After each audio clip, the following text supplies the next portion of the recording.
The purpose of this video segment is going to show you how to add a non-calculating category so you can create assignments that you may not want to have factored in to the overall grade calculation. An example of this is if you want to keep track of any pre-assessments or other work that you just simply don't want factored into the overall grade. It's really very simple to do. It's an option that's been available for a couple of years, but I know not everybody uses it.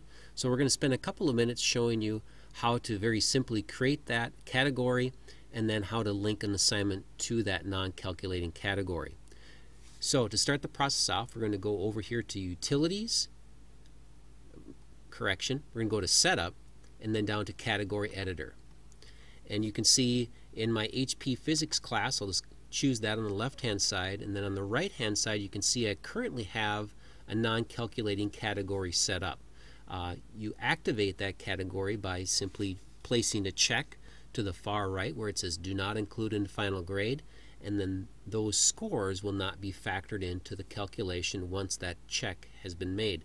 So it's currently set up for my first hour class, but let me go to my period 4 class. You can see I currently don't have a non-calculating category, and this is what you'll see when you log in your gradebook for the first time.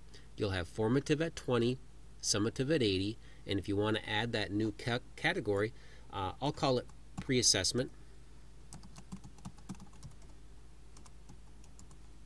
and I'll leave the weighting set to 0, and I'll just go ahead and place a check to the far right there, and then I'll click Save. It'll update. You'll have a little notice up here at the top that it's been successfully edited. Now remember, this is my 4th hour class, and so if I want to create a definition that, for example, is a pre-assessment and put a score in for it, let's go ahead and take a look at that process.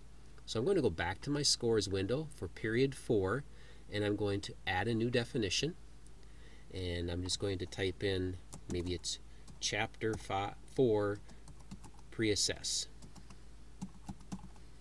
And then over here to the right, you'll notice I now have that pre-assessment category that I can choose. In this case, again, remember everything is worth 4 points in our 4-point rubric system, so I'm going to leave that as is. You can certainly assign it to one of the reporting standards, and I'm going to go ahead and check that.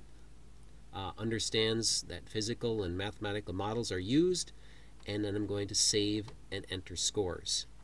And just for time purposes, I'm just going to give everybody say a 3.75 for that pre-assessment. I'll apply it to everybody, and I will go ahead and save and return to scores menu. And now every student in the class has that, and it'll also show up on any reports that I have as well. So if I quickly come up here to reports, I'm just going to run a class status report. That's where it best shows up. I'm going to run it for period 1 because I already have it set up for some of my classes. And I'm just going to view it for one student here, and you'll see how those individual assignments will fall under that pre-assessment category here.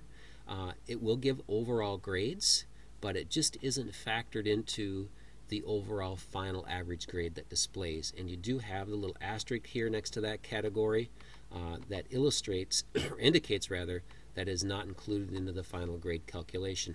You can create multiple non-calculating categories. I'm not aware of any limit on those, but parents will see that when they log into the gradebook, and that little asterisk will be an indicator for them.